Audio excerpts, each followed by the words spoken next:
안녕하세요. 주식으로 부자 되고 싶은 남자, 주부남, 공기둥입니다.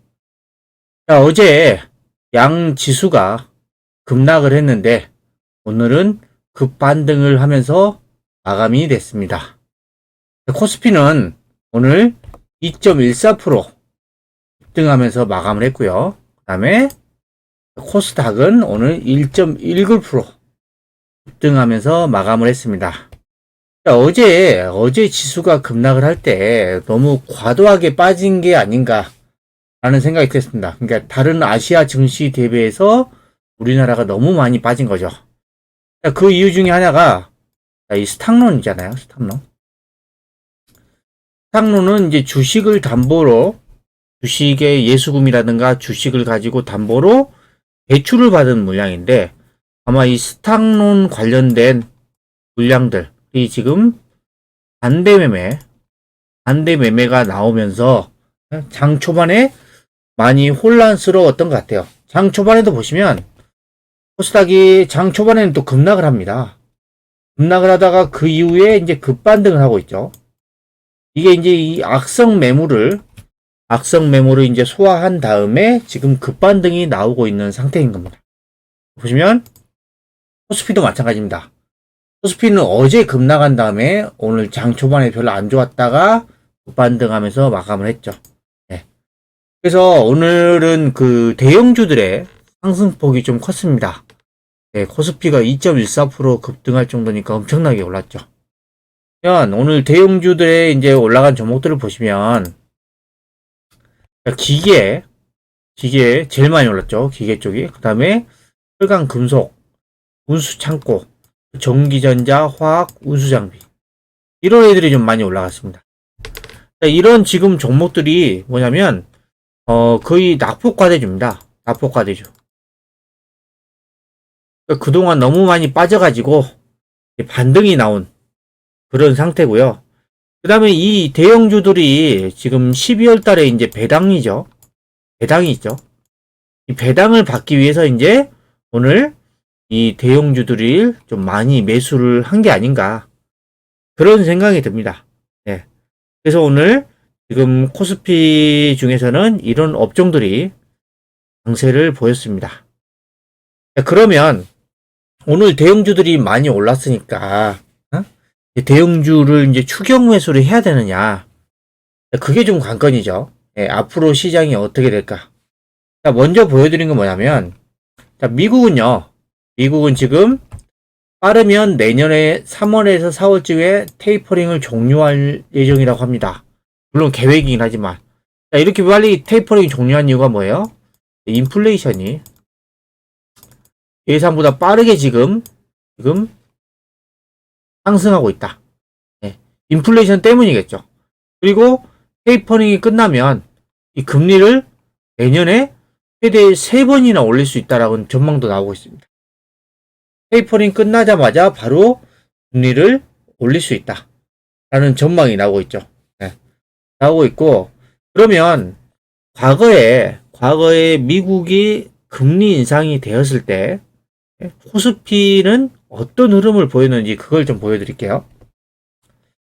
자, 이게 그 미국의 금리, 기준금리하고 코스피 지수의 추이입니다. 그러면 그 80년대 이때, 80년대 이제 86년부터 89년 정도까죠. 이때 미국이 이제 기준금리를 인상을 하거든요. 이때 코스피도 많이 올랐습니다. 이때도. 왜냐면 금리 인상을 한다는 거는 뭐냐면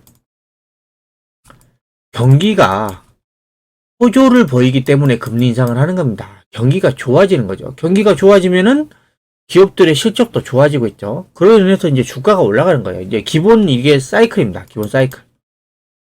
그리고 94년에서 5년 정도 이때죠. 이때도 미국의 금융이 올릴 때 코스피도 상승을 했었습니다. 그리고 98년 지나고 한 99년 정도예요. 이때 기준금리를 인상을 했는데 이때도 코스피가 그때 좀 상승을 했었습니다. 그리고 2004년부터 2007년도 이때 기준금리를 올릴 때 이때 코스피가 엄청나게 올랐죠. 이거는 뭐 중국의 고 경제 성장으로 인해서 지금 코스피도 엄청 올랐습니다. 그리고 나서 지금 미국의 기준금리는 2016년도까지 안 왔는데, 미국의 기준금리가, 보면, 2015년도부터 해서 2016년도가 이때까지 오르죠? 2019년도까지 오릅니다. 그러면 이때 코스피 지수는 어땠냐? 자, 보시면, 자, 이때입니다. 네. 이때 코스피 지수가 처음에는 거의 박스권으로 재미없다가, 이때 이제 반도체 이제 슈퍼 사이클이 한번 오죠. 그러면서 상승을 했다가, 자, 이때 2018년도에 이제 미중 무역 전쟁이 본격적으로 터집니다. 그러면서 이제 주가 급락했죠. 이게 일반적으로 보면 미국이 기준금리 인상을 하면 코스피는 대부분 상승을 했습니다. 네, 상승했죠. 자, 그런데 그러면 그 내년에 만약에 미국이 금리 인상을 한다고 하면 코스피가 올라갈 것인가? 네? 물론 올라갈 수는 있다고는 봐요, 이 대형주들이. 근데 상승하는 폭이 그렇게 크지는 않다고 봅니다. 제가 여러분들에게 최근에도 한번 보여드린 적이 있는데, 이게 그래프가 이 코스피의 2021년과 2022년 영업이익 전년 동기 대비 증가율 추이입니다. 이게 지금 2021년이거든요, 올해. 올해는 계속 올랐어요. 영업이익 증가율이 계속 높았습니다. 높았다가 이제 8월 달부터 해서 이제 이게 주춤을 했죠. 근데 내년에 보시면, 내년에 이제 그 초반에는 괜찮아요. 내년 상반기 정도는. 근데 이 4월에서 5월 달, 이때부터 이제 이 영업이익 증가율이 둔화가 됩니다. 결국에는 코스피가 과거처럼 미국의 기준금리가 인상이 됐을 때 많이 상승을 하기 위해서는 이 영업이익이 잘 나와줘야 되거든요. 근데 지금 예상치를 보면 지금 코스피의 영업이익이 내년 4월에서 5월 달부터 이제 그 증가율이 둔화가 됩니다. 이런 걸 보면 코스피가 물론 상승을 할 수는, 반등을 할 수는 있겠지만 강하게 올라가기는 저는 힘들다고 저는 보는 겁니다. 그래서 저는 물론 그 대형주도 이제 많이 빠져서 낙폭화되어 가지고 이제 반등은 나올 수는 있겠지만 작년처럼 그런 강한 상승이 나오기는 어려울 거라고 저는 보고 있습니다. 네. 자, 그리고 지금 오늘 시가총액 상위 종목들 한번 보시면요. 코스피는 거의 대부분의 종목들이 많이 올랐습니다. 삼성전자가 4% 급등해버렸고요. 삼성전자 우선주가 7% 급등하고, SK 하이닉스도 2%대 올랐고, 네이버도 2% 오르고, LG화학도 3%대 오르고, 현대기아도 2.8%, 4.10% 오르고, 포스코도 지금 6% 급등했죠. 그러니까 오늘 그동안 못 갔던 대형주들이 강하게 지금 반등하는 하루였고요. 반면에 코스닥의 시가총액 상위 종목들을 보시면 코스닥은 하락한 종목들이 많죠. 하락한 종목들이 많습니다. 그래서 그 오늘 하락한 종목들을 보시면 그동안 잘 나갔던 2차전지 에코프로비엠, 그다음 게임주, 그다음 2차전지 LLF, 또 게임주 카카오게임주, 그 다음에 게임주 위메이드, 이런 애들이 원래 기존에 잘 나가던 종목들이었죠. 근데 오늘은 이 소외된 종목들, 이 대형주 같은 소외된 종목들이 반등이 나왔고, 기존에 잘 나가던 이 주도주들은 오늘 부영을 좀 크게 좀 받았습니다. 그래서 여러분들이 지금 이 상황에서 이제 대형주로 갈 거냐, 이제 중소형주로 또 그대로 남아있을 거냐, 이런 좀 고민이 되실 거예요. 근데 여러분들이 생각을 하셔야 되는 거 뭐냐면, 대형주든 중소형주든 그걸 구별하지 마시고 어떤 산업이 고성장할 수 있느냐, 이걸 중점적으로 보셔야 됩니다.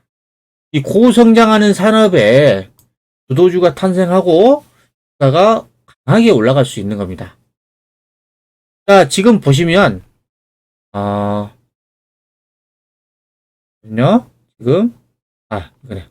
자, 지금 이 그래프는 국제유가입니다. 네, WTI 국제유가 추이인데, 국제유가가 최근에 급락을 했습니다. 금요일 날 무려 13%가 급락을 했고요. 지금 그 11월 30일 날, 화요일 날도 무려 5% 급락했습니다. 이렇게 내리꽂는 거 보세요. 자, 이 국제유가가 이렇게 급락을 하는데, 흔히 말하는 경기 민감주도 있잖아요. 경기 민감주들. 철강, 기계, 화학, 건설 같은 이런 경기 민감주들이 올라갈 수 있을까요? 국제유가가 이렇게 급락을 하는데. 이런 산업들은 지금 성장하는 산업이 아닙니다. 그냥 현상 유지나 하겠죠. 예? 경기 사이클에 따라서. 이런 산업들은 지금 고성장하는 산업이 아니고, 여러분들이 이 주도주가 될 수 있는 종목들은 앞으로 예? 계속해서 고성장할 수 있는 산업입니다. 그 산업에 여러분들의 포트를 집중을 하셔야 됩니다. 보시면 자, 이거 보세요. 지금 BTS 콘서트에 참석해서 공연을 즐기고 예술작품 전시회를 관람하고 대학 축제 응원전에 참여하고 옷을 만들어 사고 팔고 부동산을 거래하고 건물을 짓고 친구와 만나 세계여행을 하고 오디션에 참가해 연예인에 데뷔한다. 자, 이게 지금 다 뭐냐면 지금 이 메타버스에서 벌어지고 있는 일입니다. 메타버스. 지금 이 메타버스는 뭐 경제, 사회, 문화 등 거의 모든 분야에서 지금 빼놓을 수 없는 키워드고요. 소셜 미디어 업체, 뭐 반도체, 제조사, 통신사 등 이 ICT 기업은 물론이고 은행이라든가 일반 기업, 대학 등에서도 지금 메타버스 플랫폼을 제작하거나 활용을 하고 있습니다. 이쪽 시장이 지금 엄청나게 성장을 하고 있습니다. 우리가 흔히 말하면 2000년대에는 이제 그 인터넷 혁명이 나죠. 닷컴 인터넷 혁명이 나왔습니다. 이때 관련 주가들이 엄청나게 올랐죠. 그리고 2010년 이때는 이제 모바일 혁명이 일어납니다. 애플의 아이폰을 시작으로 해가지고 이제 모바일 혁명이 일어나면서 이 관련주들이 엄청나게 올라갔습니다. 그리고 2020년도부터 현재까지 이때는 지금 무슨 혁명이냐? 메타버스 혁명입니다. 메타버스. 지금 이런 혁명들이 일어나고 있죠. 과거에도. 그리고 현재는 이제 메타버스가 진행 중입니다. 진행 중. 이제 산업이 이제 본격적으로 성장을 하고 있다는 겁니다. 그래서 여러분들이 이쪽 산업에 계속 관심을 가지셔야 돼요. 이쪽이 지금 고성장할 수 있는 그런 산업이거든요. 그래서 지금 이 메타버스의 영향을 받지 않는 산업은 없습니다. 제가 보더라도 지금 교육도 있고, 그 다음에 일반 그 제조업도 마찬가지고, 금융, 그리고 다양한 이런 분야들에서 메타버스의 영향을 다 받을 것 같아요. 그리고 지금 국내에서는 이제 네이버의 제페토하고 SK텔레콤이 이 브랜드가 지금 메타버스의 대표적인 주자고, 그 다음에 정부에서도 지금 네이버라든가 카카오, 현대차, 삼성전자, 신한은행 등과 같이 해서 지금 메타버스 얼라이언스를 좀 구축을 하고 있습니다. 정부도 나서서 이쪽 시장에 계속 힘을 실어주고 있다는 거예요. 이 메타버스가 지금 이제 성장을 함에 따라서 후광을 누리는 기업이 있는데, 이제 반도체 제조사인 엔비디아가 지금 메타버스 최대 수혜주로 꼽히고 있습니다. 왜? 메타버스를 하기 위해서는 이 고성능 장비들이 필요하죠. 그러면 반도체가 많이 들어가겠죠. 그래서 이제 메타버스 기기에 활용되는 이제 디스플레이 쪽, 통신망, 이제 데이터 센터도 이제 메타버스하고 연관이 되어 있습니다. 국내에서는 지금 대기업 39곳 중에서 23곳, 거의 60% 정도가 이제 메타버스로 채용 설명회랑 신입사원 연수를 하고 있고요. 은행권도 메타버스 점포를 준행 중입니다. 그래서 앞으로는 여기에서 이제 대출을 받거나 금융상품에 가입할 수 있도록 하겠대요. 그래서 지금 이 메타버스 시장은 지금 빠르게 성장을 하고 있습니다. 시장 조사 업체 이머전 리서치에 따르면 작년에 이 메타버스 시장 규모가 지금 약 57조 정도였는데, 지금 매년 40% 이상 성장한대요. 매년. 2차전지. 2차전지도 물론 성장하고 있죠. 이 배터리 쪽이 거의 매년 30% 이상 성장하거든요. 근데 메타버스는 매년 40%입니다. 2차전지보다 훨씬 더 고성장하는 이 산업이 메타버스고요. 그 다음에 2028년에는 지금 991조. 글로벌 투자은행 모건스탠리는 지금 이 메타버스 관련된 이제 유관 산업이 최대 한 9천조 쪽까지도 시장을 형성할 수 있다라고 이야기를 하고 있습니다. 그만큼 지금 시장이 기하급수적으로 커지고 있는 게 이 메타버스라는 겁니다.